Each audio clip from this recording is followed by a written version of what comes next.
Peace, peace. It's your man, Just Your Real, coming to you live. I might have read this book about 5 times. This book is only 93 pages long. This book is entitled Making of the White Man, History, Tradition, and the Teachings of Elijah Muhammad, Paul Laurence Guthrie. Making of the White Man. I did not write this book. Everything what this guy has in this book is what I've been saying in my videos. If I have to make 3 parts of this damn video, I'll make it. I challenge any one of you to read this book and you will have a clear, thorough understanding about what all this stuff is talking about. Containing towards the Bible, the Quran, any religious book, who this stuff is talking about. Before we get into this, making of the white man, it's a caveman, alright? We need to find out how they were made. So, before we do that, I keep telling you niggas that God is not some spirit or some spook. God is a black man. God is a black woman. It's a group of beings. Humans.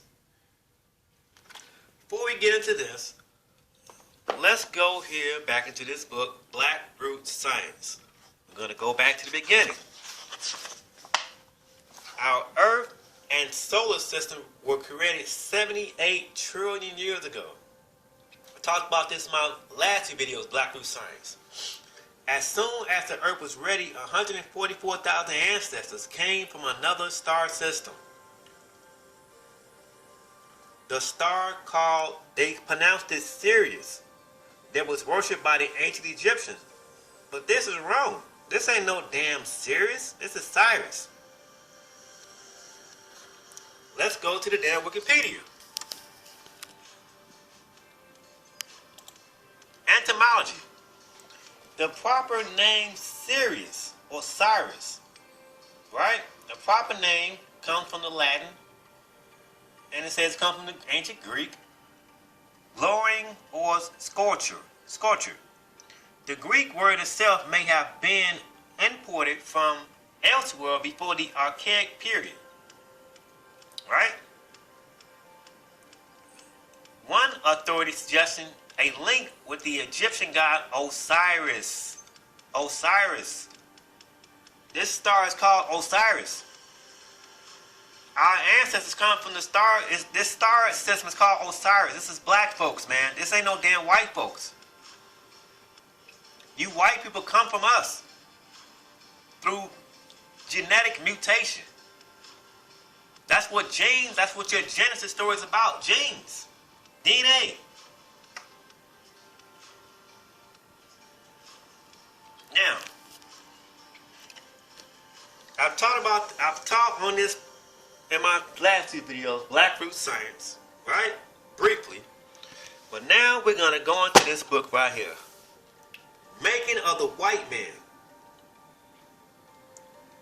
Okay? If I have to make 3 parts of this video, I'm going to do it. We're going to use, so this man, Paul Laurence Guthrie, has read Elijah Muhammad's works. And he is reiterating and he is justifying what Elijah Muhammad has been teaching. And let alone, not even Elijah Muhammad, but other older ancient texts that speak, that clarify what Elijah Muhammad's been teaching. So this is called Making of the White Man, okay? Let's go. So remember, let's go here to Genesis 1:1, right?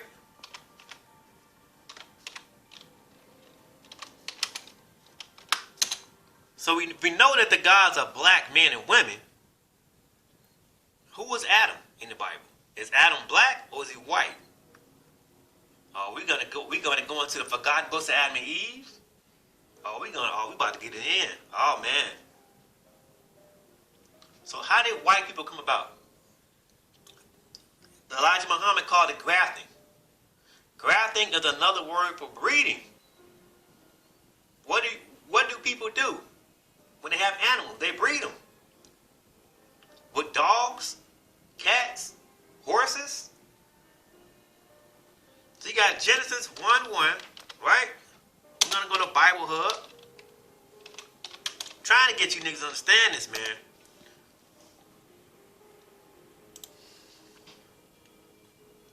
And we want to go to the damn Strong Concordance. Okay? Okay, and it says here, and in this book here, they even go into the word Elohim. Oh, we about to get it in. It's about to make y'all mad. So the Elohim are men and women. They're divine beings, rulers and judges. You see that? They're telling you. So in the beginning, the gods, black men and women, rulers and judges, created the heavens and earth, everything you see. We are their descendants. You black people, we're their descendants. So when you die, you're going to go back to where you came from. Now, let's go into this book. So I'm quite sure a lot of you know the things I've been teaching on. All right? So we're gonna get to the good parts, right? Okay. So they're saying here that white folks, they're telling you in this book that something happened 6,000 years ago. Okay, because remember here in the book Black Fruit Science that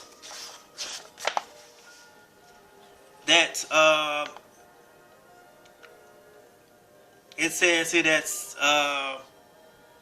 78,000. It says our Earth, this form of divine rule existed uninterpreted or uninterrupted for 78 trillion years until 6,000 years ago, when a certain God decided it was time for all the other gods, you and me, to experience that part of us contained in what is called the non-creative recessive light germ. He caused the birth of new races of people, the non-blacks, who will be the vehicles to manifest all that is in that gene. You see that?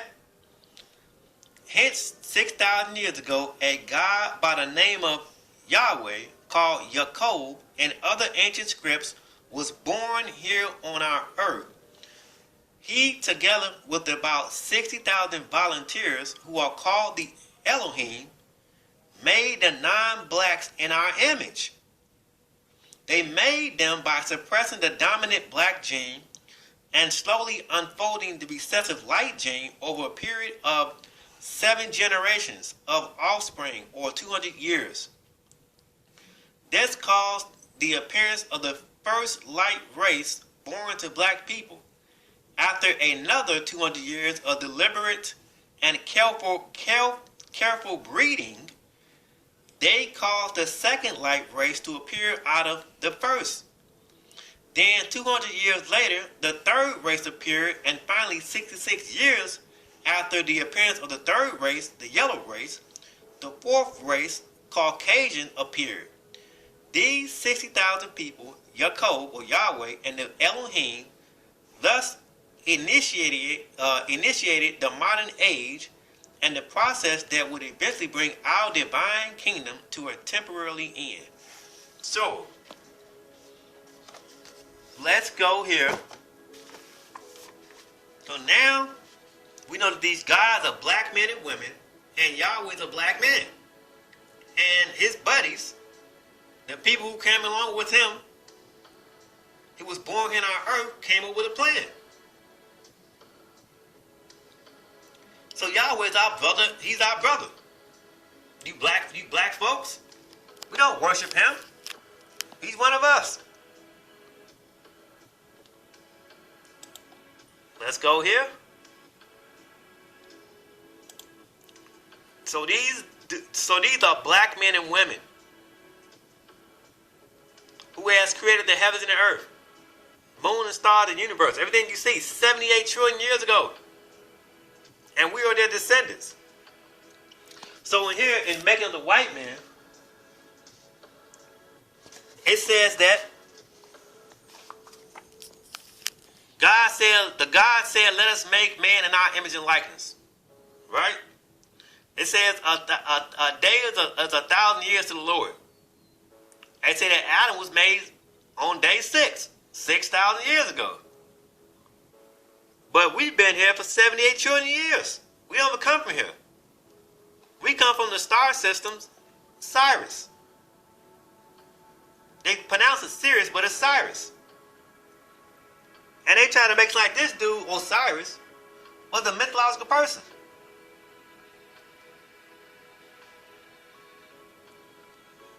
It said that ancient Egyptians, it says one authority suggesting a link with the ancient Egyptian god Osiris. They call him Osar. They got this dude's head of the god Osiris in the Brooklyn Museum. 595 to 525 BCE. They got his head in the museum, a sculpture of it. Dude was black.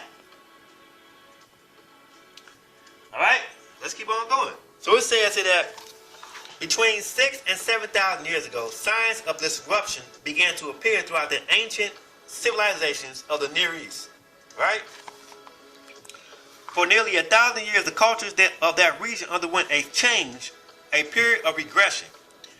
The historical record shows that large groups of people moved into and out of the region. As chaos and dissatisfaction grew, problems intensified, and the ancient societies of the Near East slipped deeper into despair. Then about 6,000 years ago, the inevitable happened. Civilization fell apart. So they're trying to figure out, well, how did they kingdom start falling apart? As they building pyramids and the ziggurats, Mesopotamia, these are all black folks doing all this stuff.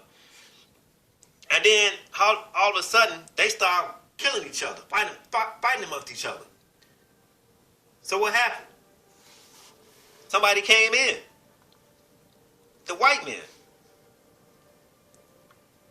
All right? Now, so it says here that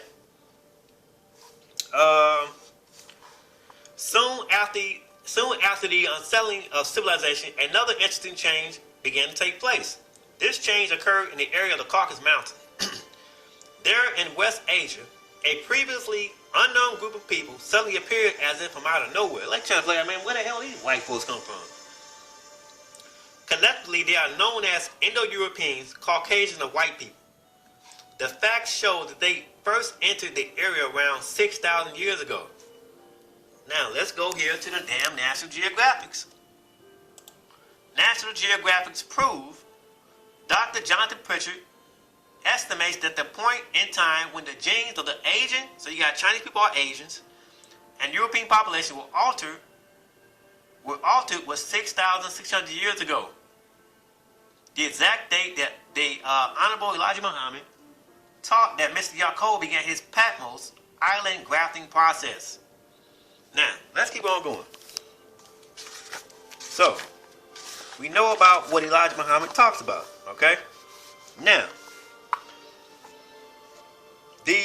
let's go before, let's predate Elijah Muhammad. Let's listen to what some texts have to say about this stuff happening, right?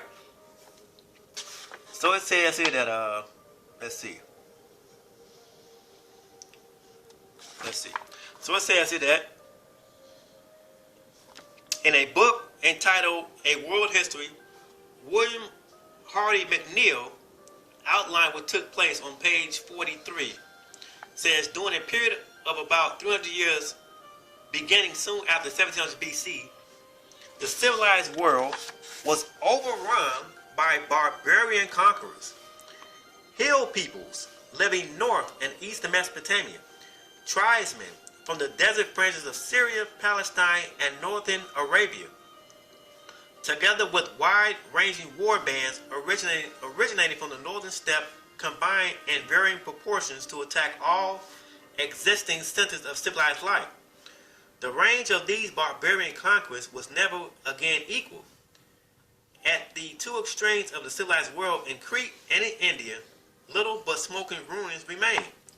It says, so the facts show that after the reconstruction of civilizations, the whites came out of the hills and destroyed it all. The devastation that rocked the ancient world occurred across the board.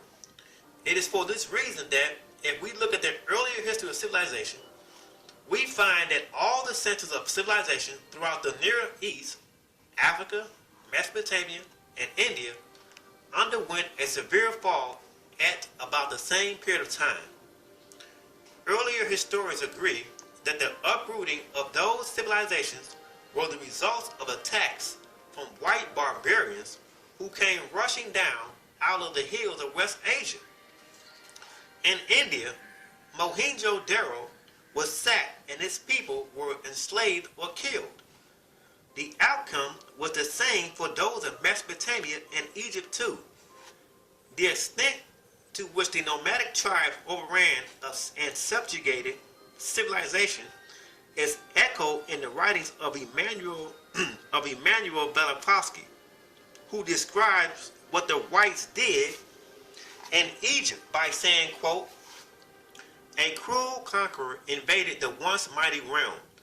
Now overthrown and prostrate, he subjugated it without meeting resistance. He desecrated its sacred places.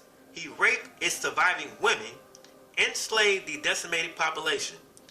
He utterly destroyed the temples, if any remained erect, robbed the sculptures or the graves of the dead, and mutilated the victims who remained alive. It says, ancient accounts, some of which were written by the Egyptians themselves or black folks, clearly illustrate the gloom into which the ancient societies had fallen. Such eyewitness accounts demonstrate how the white man came in and violently usurped the ancient cultures by turning the wealth and sophistication of those civilizations into his own. One such documents the admonitions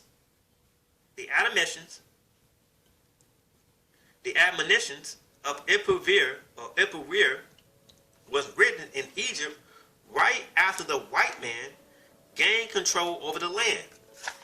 The account describes the invading nomads as cruel and cultureless barbarians who forced their way into Egypt, beat up the population, and then stripped the original inhabitants of their possessions.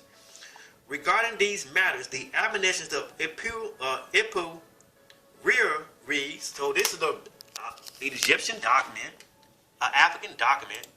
You can look this up on the damn Wikipedia.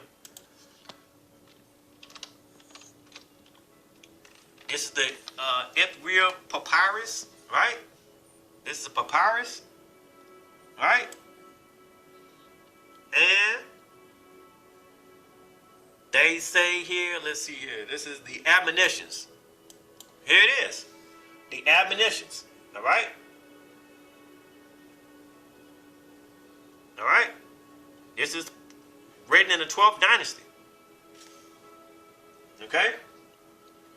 So, they have it on here, but they're not going to put the truth on here. They're gonna take shit out. Okay, so let's read it. What did our ancestors say that these white folks did? So this papyrus actually reads like this. Barbarians from outside have come to Egypt. The children of nobles are dashed against the walls. The storehouse is stripped bare. Its keeper is stretched out on the ground. Behold now, something has to be done which has never happened. He who never slept on a plank is now the owner of a bed. Behold, the owners of robes are now in rags. But he who never wove for himself is now the owner of fine linen. Behold, she who once looked at her face in the water is now the owner of a mirror. In Sumeria, the fact presents a similar picture. Fragments from one Sumerian account tell of the destruction of the city of Ur, and reads in part, the population laments or they cry bitterly the catastrophe which has overtaken the city lies in ruins. In India, the conquering horde, known as the Aryans, came down from the hills and pillaged the peaceful farming communities of northern India. Indian Gods and Kings by E. Harkridge tells all about what happened. On page 10, Harkridge explains, quote, at the northwest corner, there was a break into the mountain wall. Down upon the Dravidians farming in the north came sudden, surprising attacks from the ruddy tribes. Through the streets of Mohenjo-daro, the white men ran wild, robbing, raping, and slaughtering who dared to stand in his way. Modern archaeologists have uncovered evidence which shows that in the Mohenjo-daro, even the women and children were beaten to death. As historian A.G. Rawlinson pointed out, quote, Mohenjo-daro was sacked and its inhabitants put to the sword. Groups of skeletons, including women and children, have been found, some in a large room, others at the foot of a staircase leading down to a well, and others again in a street.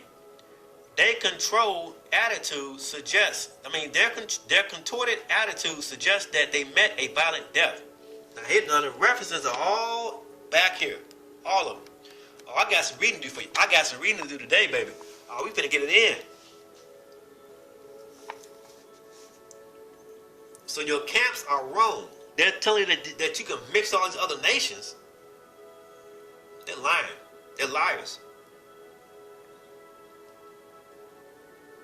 For all practical purposes, the arrival of the white man signaled the end of civilization as it once existed. Now, I've read this book about 5-6 times.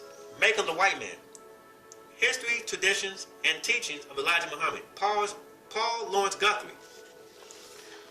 It says that along with the invasions came a new style of life. In India, the Aryans set up a social order based on skin color, called the caste system.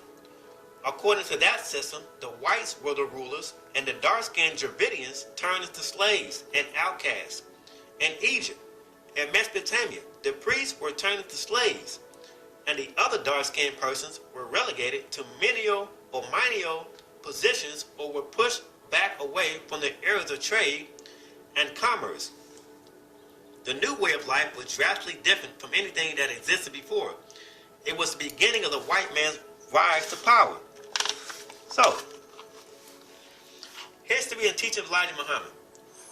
The disruption and of ancient civilizations of the Near East, the sudden arrival of white people in the vicinity of the Caucasus Mountains, and what took place 2,000 years later when they rushed out of the hills and invaded civilization are among the historical events presented in the teaching of Elijah Muhammad. One of these significant features of Muhammad's teachings is his bold and unique approach when it comes to clarifying some of the unexplainable aspects of these events. For instance, Elijah Muhammad says that 6,000 years ago, a new race of people showed up in the region of the Near East. The new race, Muhammad says, were white people. He says that the whites first appeared 6,000 years ago on the island of Pelan in the Aegean Sea, where they had been made by a process of selective breeding called grafting. What is grafting? What is breeding? Let's look it up. Breeding. It is what they did to the slaves. They bred them. You niggas don't know what the Bible's talking about. I keep telling you it's about sex, reproduction, DNA. It's about black and white. It's always been about that. So you got selective breeding.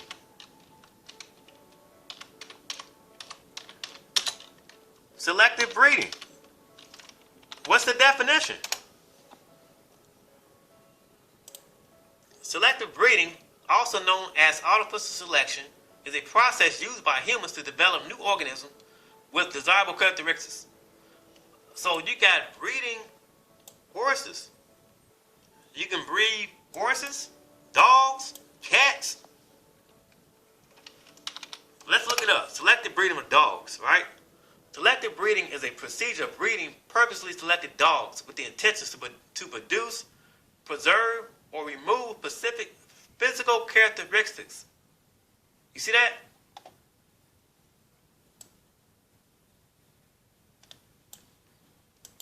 Let's go to, so you got horses and stuff like that. Okay, so let's keep on going.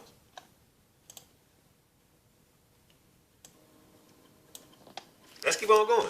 I'm gonna make 3 parts of this. You're gonna learn today. So it says to that, white folks appeared 6,000 years ago on the island of Pilan in Aegean Sea, where they had been made by a process of selective breeding called grafting. According to Muhammad, it was black people living on the island of Pilan who gave birth to whites.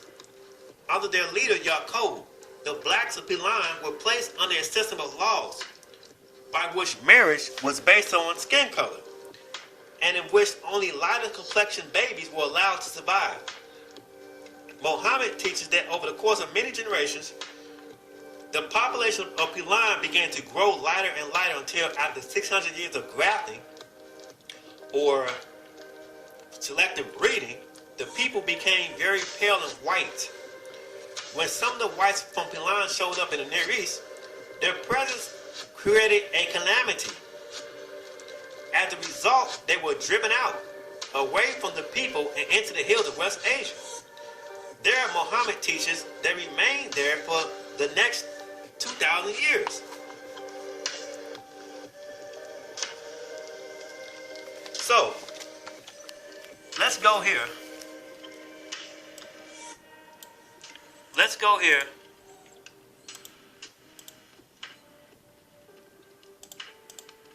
To the president of Egypt said that they had left black and came back white.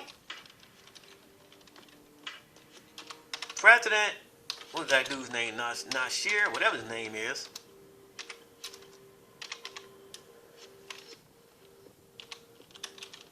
Of Egypt says Jews left white.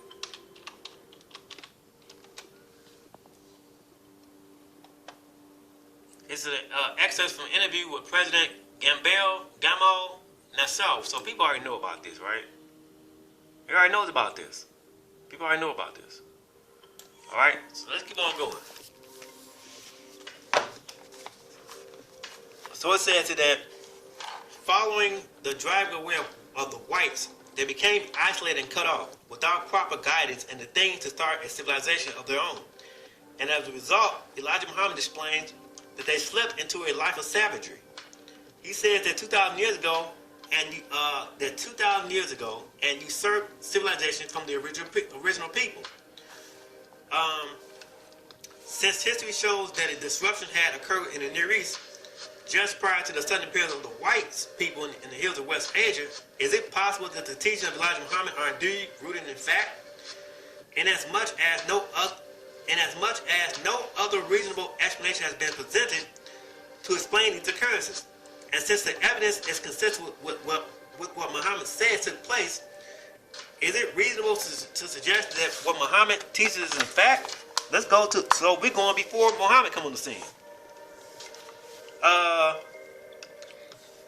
Okay. So we want here a search for similarities. Ancient narratives that purport to describe a series of actual events are historically useful when it can be shown that they point to real places and events. Whether they do or not is determined by the number of similarities that exist between the words of the account and the actual places or events themselves.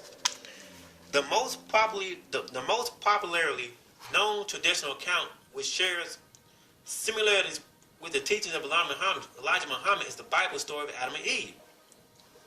According to the Old Testament, Adam was made 6,000 years ago. This date is arrived at by adding together the ages of all the patriarchs from Adam to Abraham as they appear in the 5th and 11th chapter as they appear in the 5th and 11th chapters of the book of Genesis. Accordingly, the time of Adam's creation corresponds with the time which Muhammad says white people first appeared on the planet. In addition, the Bible's record of the making and subsequent driving away of Adam and Eve from the garden fits perfectly into the time frame established for the sudden arrival of the Caucasians in the hills of West Asia. In his book, Message to the Black Man, Elijah Muhammad explains that the Bible's account of Adam and Eve is in actuality a narrative of the earlier history of the Caucasian race. Could the story of Adam and Eve be an accounting of the early history of the Caucasian people? What are the facts in this regard? A review of traditions of the making of man as they exist around the world shows a surprising number of them to be in full agreement with Muhammad. They relate that Adam and Eve had white complexions. Some depict the new made man as starting out with a darker complexion and then later being transformed to white. So now we have cultures predating Muhammad, Elijah Muhammad, saying the same damn thing. That Adam and Eve were white people, a group of white people, not just Adam and Eve, just those two people. No, it's a group of them. One such account has been handed down in the traditions of the Mandu Indians. In their record of the making of man, the Mandu point out that in the beginning, God made two people out of dark red clay, but that one day after a garden was planted, those two same people turned very white. Not only is the Mandu account similar to the Bible story of Adam and Eve, but it also offers information supportive of the position that the first white people were somehow transformed out of an earlier darker skinned people. I'm giving you, so these are references for you to look up. In this book, Folklore in the Old Testament, George G. Fraser quotes from the Mandu account regarding God's making of man as preserved in Mandu tradition. Fraser writes, quote, "One day he took dark red earth, mixed it with water, and fashioned two figures, one of them a man and the other a woman. The next morning he thrust a piece of pitchwood into the ground, and fire burst out. The two people were very white. No one today is so white as they were." A similar tradition from India explains that the first Caucasians were made when a group of dark-skinned people gave birth to light complexion babies, who in turn gave birth to a nation of albinos from whom other whites were born. Dr. John Davy mentions this tradition and considers the possibility of the white race having originated in this manner in his book, Account of the Island of Ceylon. As to the likelihood that whites first came into existence through a means of similar to this, Dr. Davy admitted, quote, "It is easy to conceive that an accidental variety of the kind might propagate, and that the white race of mankind is sprung from such an accidental variety. The East Indians are of this opinion, and there is a tradition or story among them in which this origin is assigned to us." The views of scientists like Dr. Davy and others concerning the origin of the white race generally are in accord with Muhammad's teaching, in that most agree that white people had to have come into being by way of darker skinned parents. So, black folks, you are white people's parents. This much, at least, was admitted by L. Bulk, who in an article entitled Origin of Racial Characteristics in Man wrote, quote, "White skin started from an ancestor with a black skin, and whose offspring, hair and iris color or eye color was suppressed more and more." That description matches perfectly what Elijah Muhammad refers to as grafting. When Charles Darwin, Charles Darwin was a racist, with your evolution, natural selection. Look at what he missed through. When Charles Darwin discussed the origin of race, he too expressed the opinion that selection over the course of many generations had to have been used in bringing about what he called, quote, the characteristics difference between the races of man. He even went on to conclude that without some form of selective breeding, such racial differences simply cannot be accounted for in a satisfactory manner. Darwin's findings that new races were formed by continuing to marry offspring who share similar physical characteristics is consistent with Muhammad's explanation of the grafting process. James Calls Pritchard, right here, this white man, James Pritchard, this white man, okay? He says, James Calls Pritchard,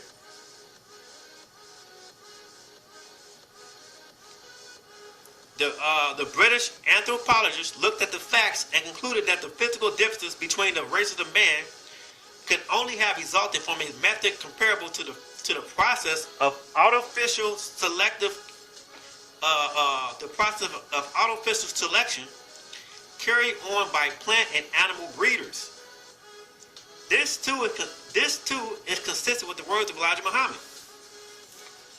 When it came to answering the question of where all this selective breeding could have taken place, Dr. Edwin Grant Coughlin, a professor of biology at Princeton University, pointed out that geographic isolation, similar to the kind that Muhammad said occurred on the island Palana, definitely played a role in the formative stage of the races. In his book, quote, The Evolution of Man, Dr. Coughlin wrote, "It is evident that distinct races could not have been established and perpetuated except by the aid of isolation, chiefly geographical." What does all of this mean? Only that experts agree that some form of grafting had to have taken place. However, they have been unable to identify exactly where it took place or who was in charge of it.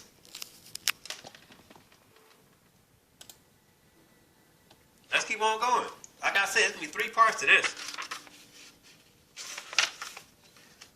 The answers, it's in the Bible, but you don't know how to read it.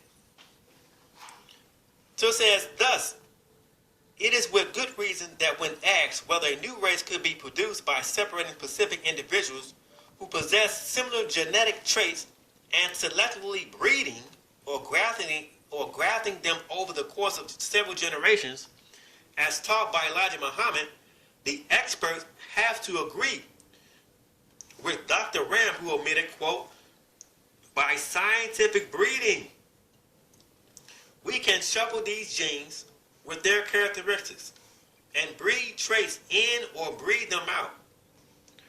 The laws of heredity plus principles of separation or selection over a period of time will produce the various races of the world. You see that? So these black people, our ancestors who created everything you see, and we come from them, we're scientists. We're God in flesh. We're God. They're God. Gods and goddesses, the creator of everything you see. So Elijah Muhammad teaching that the white race came into being as a result of a form of selective breeding is not at all unreasonable. That is why it is so easy for Dr. David to consider the earlier East Indian tradition that described the birth of white people from dark-skinned parents. Now remember, I showed you that you have here,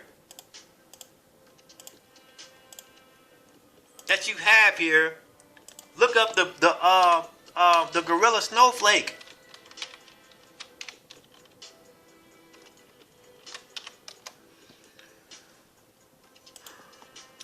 Gorilla.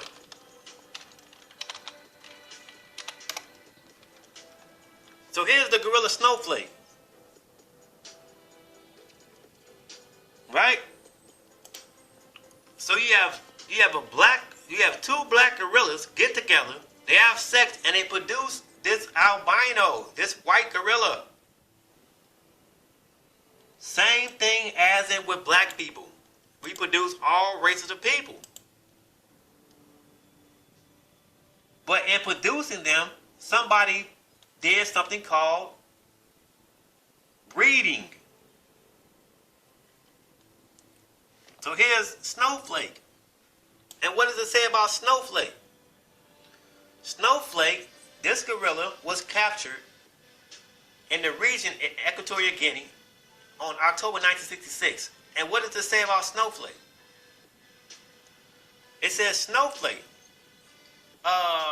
Snowflake had unpigmented skin and hair. Snowflake had poor vision, which is associated with albinism. A test to try to determine whether Snowflake had a central blind spot did not find one. The eye had a bluish, whatever this is, lens. The eye had a bluish lens. A normal cornea. And a light blue iris, which was very transparent to trans illumination. You see that? Studies of Snowflake's genome determined that his parents had 12% of their DNA in common, leading researchers to believe that his parents were uncle and niece. The same study revealed that his albinism was caused by a mutation of SLC45A2 gene. Snowflake received the recessive gene from both parents, causing his albinism. What is recessive gene? What is this? What is this gene? What is this? This is with Genesis. This is genes. This is real. Wake up. Let's keep on going. It's in your Bible. So it says that another ancient traditional account that shares similarities with the teaching of Elijah Muhammad is the biblical account of Jacob's grafted flock. What is grafting? What is grafting? Breeding. Genesis 30:35 says that Jacob, the English translation of Yaakov, was able to produce unusually colored flocks of sheep and goats through the use of a selective breeding technique. According to the Bible, it took Yaakov 6 years to successfully change the color of the flock. Genesis 31:41. That the Bible story of Jacob's grafted flock is related to the birth of white people from black parents is attested by the ancient book of Jewish traditions called the Midrash Rabbah. There, a discussion is recorded between the black king of Arabia and the Jewish scholar Akiba. In that discussion, the black king is said to have stated, quote, "I am a black, and my wife is a black, yet she gave birth to a white son." To which Akiba's response was, quote, "If you are surprised at such a possibility, study the case of our fathers, Jacob's flock, which were influenced in their conception by the rods." In Akiba's response, he drew a connection between the birth of a white-skinned child to black parents, with the case of Jacob of Yaakov's grafting of an unusually colored flock. That it took Jacob 6 years to graft his flock parallels with Muhammad's history of Yaakov. Moreover, the name Akiba, like Jacob, is also a variant of the name Yaakov. So the idea that whites originated from black people is by no means a new idea. In an article entitled Metallurgical Anthropology in Hesiod and Plato, Robert Eithler traces the origin of 4 ages back to the teachings of the black Nubians and their allies, the Phoenicians. Now, let's go over here and listen to this. It says here that, let's see. In the Chancellor and Blade, Eisler states, an earlier time when humans led more harmonious lives is also a recurring theme in the legends of Mesopotamia. Here, there are repeated references to the time of plenty and peace, a time before a great flood, when women and men lived in the idyllic garden. These are the stories from which biblical scholars now believe the Old Testament myth of the Garden of Eden in part derives, hinting that the story of Adam and Eve actually outlines of the disruption of civilization. Easler went on to write, quote, likewise, the Garden of Eden and fall from paradise myth in part drew from actual historical events. These stories reflect the cataclysmic cultural change, the imposition of male dominance, and the accompanying shift from peace and partnerships to dominance and strife. This, we now know, talks about the arrival of the white man. What does all of this mean? Only that the facts of history are consistent with the teaching of Elijah Muhammad, and that those teachings are also supported by the findings of anthropologists as well as by numerous traditional accounts from various parts of the world. Now, with that being said, I'm going to come back and make a part 2. So this is part 1, to making of the white man, the caveman, making of the white man, history, tradition, and teaching of Elijah Muhammad, Paul Lawrence Guthrie. So stay tuned. I'm coming back with part 2. This is part 1, making of the white man. Peace.